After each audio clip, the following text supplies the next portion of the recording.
They're lost or they're dead because of the animals that did this. To protect our citizens, I've also designated multiple savage drug cartels as forest. And you see this, and you see it happening right before your eyes. Let's put it this way. People don't like taking big loads of drugs in boats anymore. There aren't too many boats that are traveling on the seas by Venezuela. They tend not to want to travel very quickly anymore. And we've virtually stopped drugs coming into our country by sea. We call them the water drugs. They kill hundreds of thousands of people. I've also designated multiple savage drug cartels as far as foreign terrorist organizations, along with two bloodthirsty transnational gangs, probably the worst gangs anywhere in the world, MS-13 and Tren de Aragua. Tren de Aragua is from Venezuela, by the way. Such organizations torture, maim, mutilate, and murder with impunity. They're the enemies of all humanity. For this reason, we've recently begun using the supreme power of the United States military to destroy Venezuelan terrorists and trafficking networks led by Nicolas Maduro. To every terrorist thug smuggling poisonous drugs into the United States of America, please be warned that we will blow you out of existence. That's what we're doing. We have no choice. Can't let it happen. They're destroying. I believe we lost 300,000 people last year to drugs, 300,000.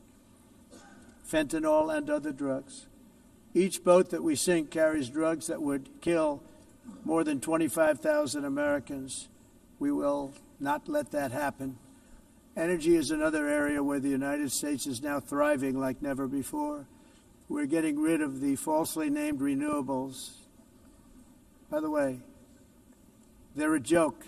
They don't work. They're too expensive. They're not strong enough to fire up the plants that you need to make your country great. The wind doesn't blow. Those big windmills are so pathetic and so bad, so expensive to operate. And they have to be rebuilt all the time, and they start to rust and rot. Most expensive energy ever conceived, and it's actually energy. You're supposed to make money with energy, not lose money. You lose money, the governments have to subsidize. You can't put them out without massive subsidies. And most of them are built in China, and I give China a lot of credit. They build them, but they have very few wind farms. So why is it that they build them and they send them all over the world, but they barely use them? You know what they use? Coal. They use gas. They use almost anything, but they don't like wind. But they sure as hell like selling the windmills.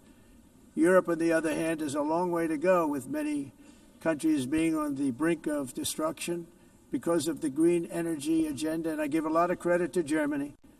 Germany was being led down a very sick path, both on immigration, by the way, and on energy. They were going green, and they were going bankrupt. And the new leadership came in, and they went back to where they were, with fossil fuel and with nuclear, which is good. It's now safe, and you can do it properly.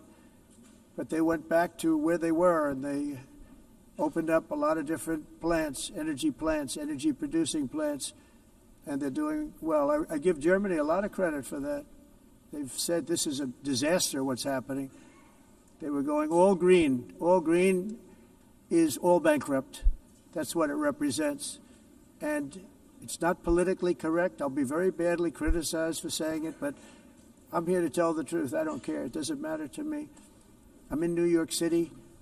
I'm feeling a lot safer. Crime, we're getting crime down. And by the way, speaking of crime, Washington, D.C.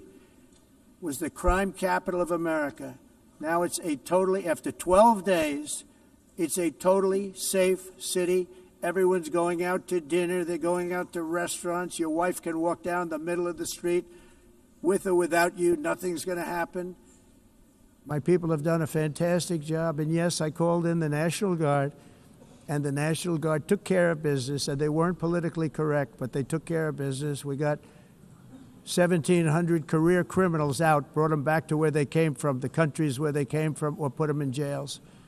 Washington, D.C. is now a totally safe city again. And I welcome you to come. In fact, we'll have dinner together at a local restaurant, and we'll be able to walk. We don't have to go by an armor-plated vehicle. We'll walk right over there from the White House.